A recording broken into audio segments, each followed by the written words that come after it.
Now at 6, that wild chase caught on camera. An armored military vehicle stolen. This is America in 2018, so what can shock us? The Army National Guard lieutenant leading police down several major highways. I just never thought something like that would happen here. New details on the suspect, Joshua Yabbitt, his military service, and what he was doing during the chase. Plus, what could happen to him now. 8 News at 6 starts now. We begin tonight with the latest on this crazy video. An Army National Guard lieutenant accused of stealing an armored truck and leading police on a chase. I'm Juan Condi. I'm Christina Farrick. Tonight we're learning more about the man police say was driving it. Take a look. This is Joshua Yabbitt. He's a Virginia Army National Guard soldier. Tonight he is charged with driving under the influence of drugs, eluding police, and unauthorized use of a vehicle. The National Guard says just before 8 last night, Yabbitt's unit was training, and he stole that vehicle from Fort Pickett in Blackstone, driving east on Route 460, then leading police on a chase north up I-95. About 9:40, he stopped on East Broad Street at about 11th and got out. Police say he was uncooperative. They shot him with a taser and put him in custody. Now, what everyone wants to know is, who is Joshua Yabbitt? We have live team coverage. 8 News reporter Kirk Nowatzki is in Richmond. We begin with 8 News reporter Gretchen Ross. She's been digging into Yabbitt's past. Gretchen? The Virginia National Guard tells us that Yabbitt has a long history with the Guard, serving over 11 years. He was even deployed for a year to Afghanistan. We also talked with those who worked with him closely, and they tell us they are stunned about the chase last night. 29-year-old Joshua Yabbitt faces multiple charges after state police say he stole an armored truck and led police on a chase. The eluding felony carries up to 5 years in the penitentiary. The unauthorized use charge carries up to 5 years in the penitentiary. There could be additional charges. 8 News spoke with co-workers of Yabbitt at NASA in Hampton, and they say they are surprised at the news. They describe Yabbitt as an extremely smart leader who makes friends easily. Yabbitt graduated in 2014 from DePaul University with a master's degree in information technology project management. He's also listed as a first lieutenant and commander of the Petersburg headquarters company of the Virginia National Guard, 276th Engineer Battalion. Yabbitt took to Twitter last night, moments before the chase began, posting a video of what appears to be the inside of an armored vehicle. Minutes later, he tweeted a photo of himself in his uniform. Yesterday afternoon, he posted a map of the Virginia State Capitol and the definition of the armored personnel carrier. What exactly were his intentions in doing this? And I think that will be an important piece of evidence once we're able to determine what those are. Was he planning to do something with the vehicle once he got here? Now, back in February, Yabbitt filed to run for U.S. Senate with the Federal Election Commission, but that bid was denied, and he was arraigned this morning in Richmond General District Court. His next court appearance is coming up July 11th. Now, of course, we have team coverage of this story for you. I want to get the latest now from 8 News reporter Kirk Nowatzki. He got reaction from residents today. What are they saying, Kirk? Well, Gretchen, you know what? This incident has everyone talking, from the streets to social media and everywhere in between. And it's not just here locally in Central Virginia, but also nationally as well. This video certainly making the rounds. And once it got out last night of that armored vehicle making its way from Fort Pickett to Richmond in a big police chase, well, word quickly spread. Now, I have been out all day talking with people, and the reaction has been the same with everyone. Shock and surprise. Some actually found it very concerning. Others wondering exactly what could have caused someone in the National Guard to take an armored vehicle on a police chase.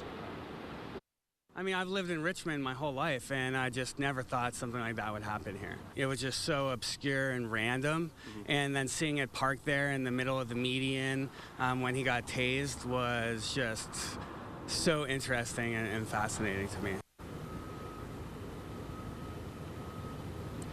Now, people are still trying to make some light out of the situation, especially since nobody was injured. There are T-shirts right now already started to being funded for production, and you can go online and definitely buy one. Now, another Richmond resident actually told me earlier today that, hey, it's 2018. You never know what's going to happen, saying this, once again, is a prime example of it. They were never sure something like this, of course, would happen in Richmond. Reporting live, I'm Kirk Narotsky, 8 News. We first brought you this story last night on the 8 News app. Be sure to stay with 8 News on air and online for breaking updates. Also breaking right now in Hanover, a person seriously hurt after being hit by a car. Our 8 News reporter Aaron Thomas is on the scene. He's at Mechanicsville Turnpike with the latest details. Aaron?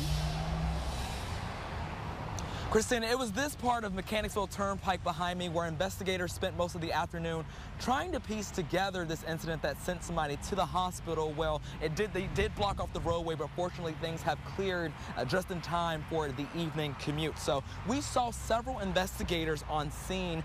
The Hanover County Sheriff's Office says that this happened at about 1:20 this afternoon. A sergeant tells me that a man was walking in this area where several businesses are located. Now, this time we don't know what caused the driver of the vehicle to hit that man. I spoke with several residents off camera who tell me that this roadway can be dangerous for pedestrians because of all the traffic, and it's too early to determine if the driver will face any charges. Investigators then towed away a black mid-size SUV that hit the man from the scene afterwards. Investigators tell me that the man is at VCU Medical Center recovering from his injuries. Reporting live in Hanover County, Aaron Thomas, 8 News. In Storm Tracker 8 tonight, another gorgeous day across our VA. Sunshine, lovely outside. Let's go to Chief Meteorologist John Bernier. He's in the Weather Center tonight. Almost like a day in Camelot for us here in Central Virginia today. A radar quiet over us, all nice. Everything looks really good. It's going to change, though, by the time we get into the weekend. So let's savor what's going on this evening. It is 78 degrees outside right now for us. 75 Charlottesville, 79 degrees in Roanoke. Temperatures tonight are going to head down into the upper 50s. Some of you, when you get out into the more rural locations, the beautiful countryside, will be down in the middle 50s to start your day off. So things are looking pretty good. Headed out this evening. No real problems. Got a couple clouds drifting by. We'll drop down to about 68 degrees by 10 o'clock. Headed for an overnight low at 59. And remember, with the unsettled weather coming this weekend, you can keep a track on what's going on if there are any problems because of it with the Storm Tracker 8 app, free for your iPhone and Android device. Happening now, junior high school students in Prince George County out of school for more than a week with a broken electrical system at their building. Tonight, parents of students at NB Clements want answers.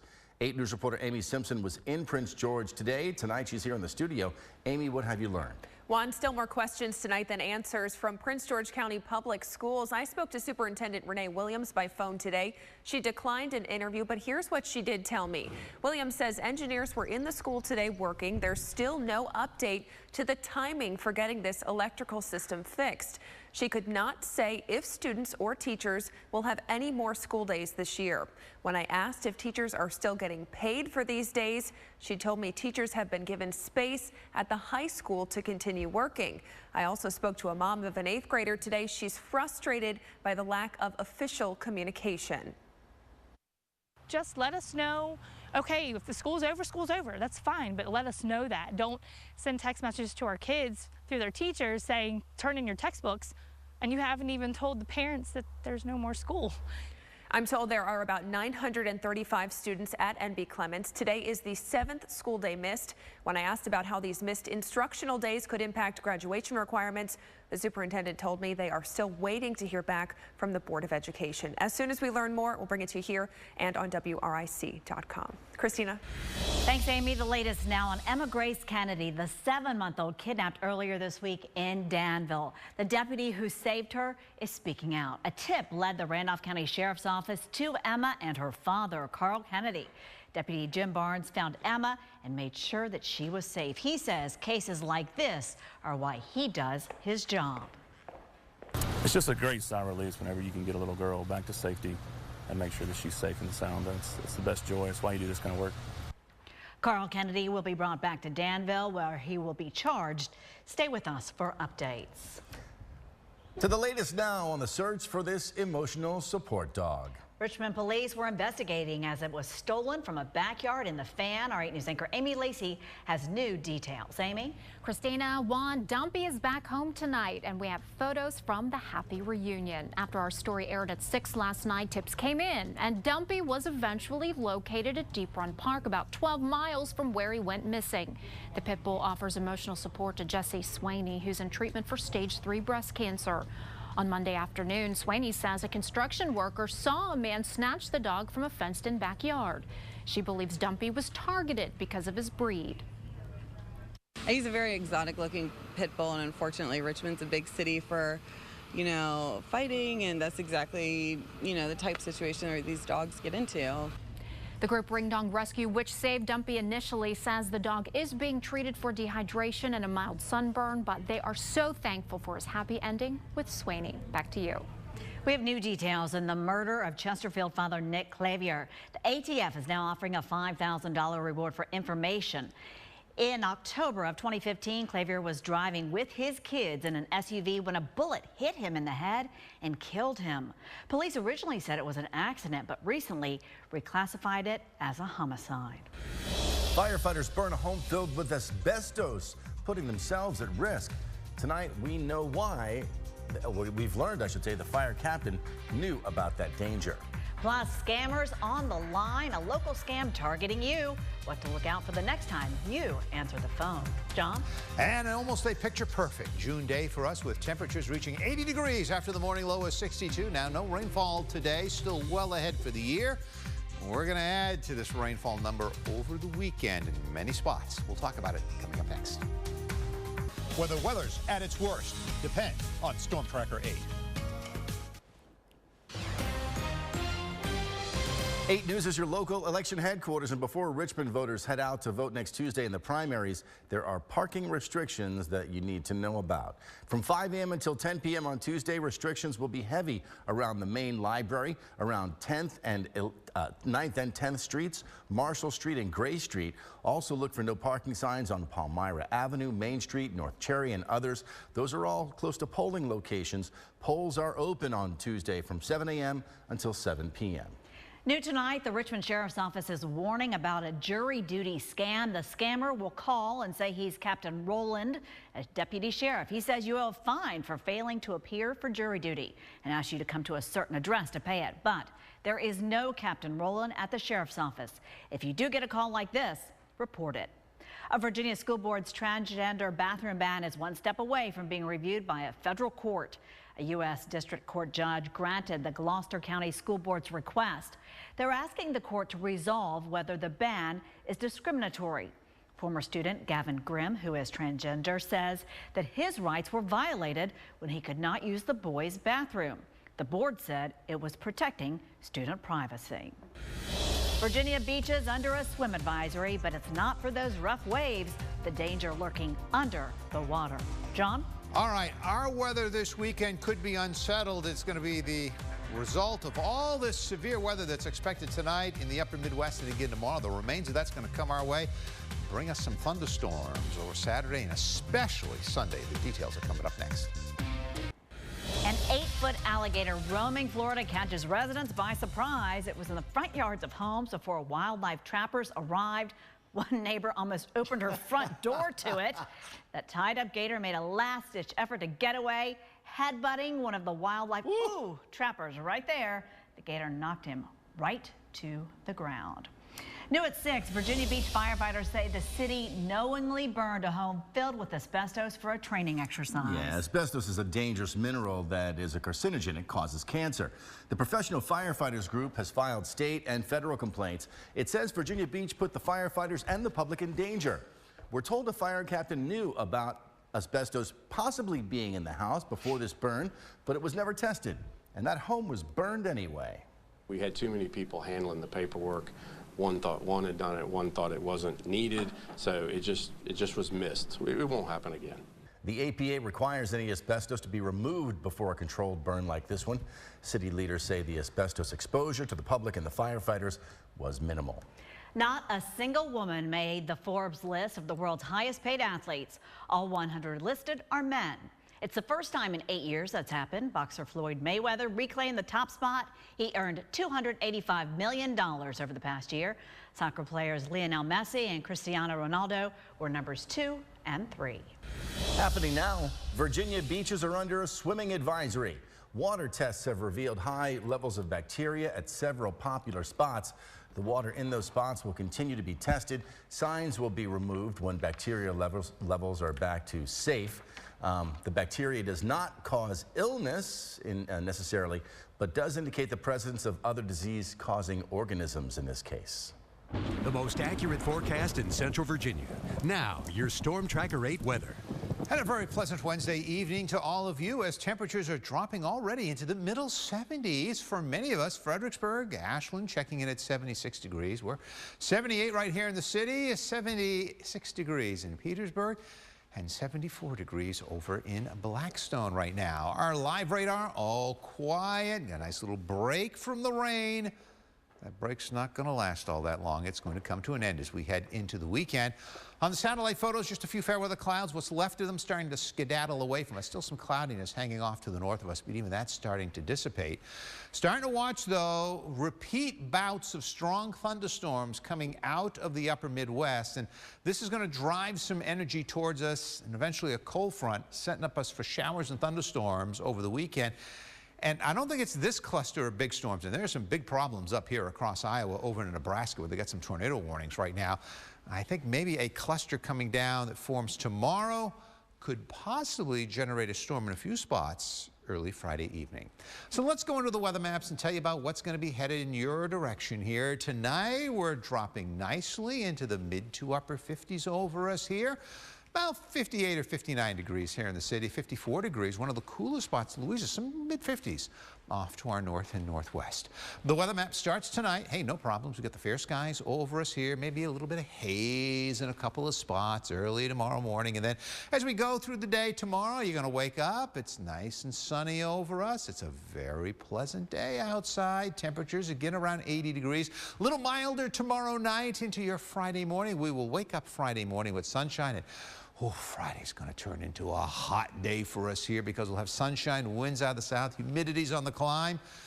And then maybe by Friday night, the possibility of a lingering storm up in the mountains coming out of the upper Midwest. But Friday's story is heat. Upper 80s for us Saturday, into the lower 90s. But here comes the risk of showers and thunderstorms. Tonight, though, hey, everything's very nice.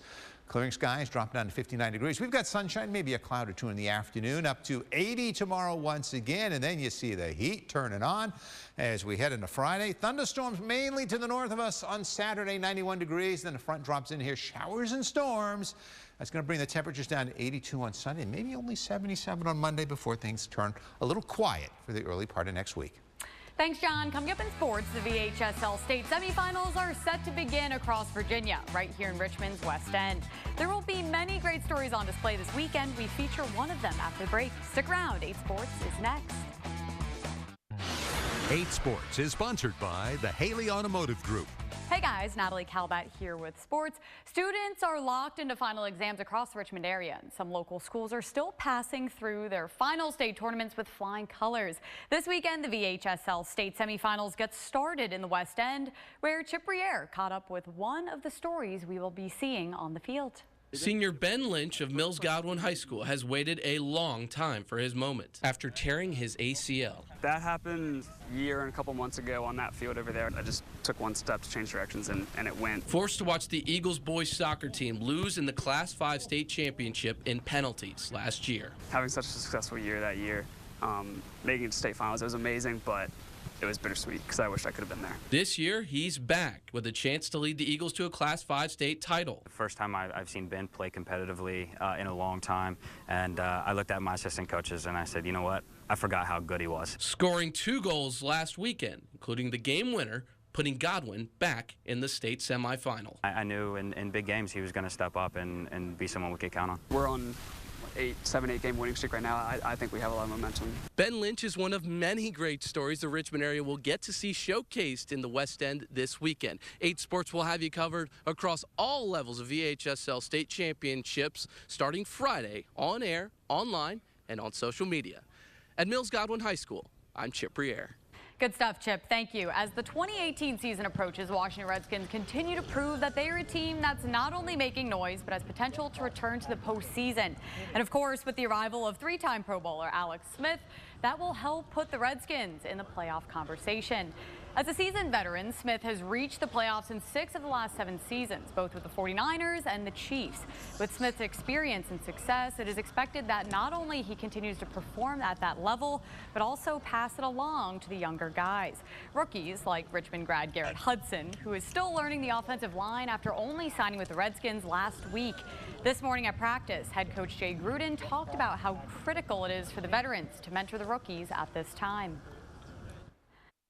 Into your draft and who you're getting as free agents and all that stuff, and sometimes you have to deal with some issues from time to time, but it's important for the veteran leaders to take them under their wing and try to bring them along the right path. And I feel like we have a good majority rules type thing that are all hard workers and good guys and good football players. We're out of time. That does it for 8 Sports at 6. I'm Natalie Calbat. 8 News returns after the break. Another great day setting up for tomorrow, around 80 degrees with a lot of sunshine over the area. We get a little warmer, a little more humid on Friday, then a chance of thunderstorms Saturdays mainly north of us, but it's here for Sunday and Monday. All right, thank you, John, and thanks for joining us tonight for 8 News at 6. We're coming back tonight at 11. Until then, follow us online. You'll get your latest scores too at WRIC.com. And if you haven't already, download the 8 News app. It's free. Apple Store and Google Play.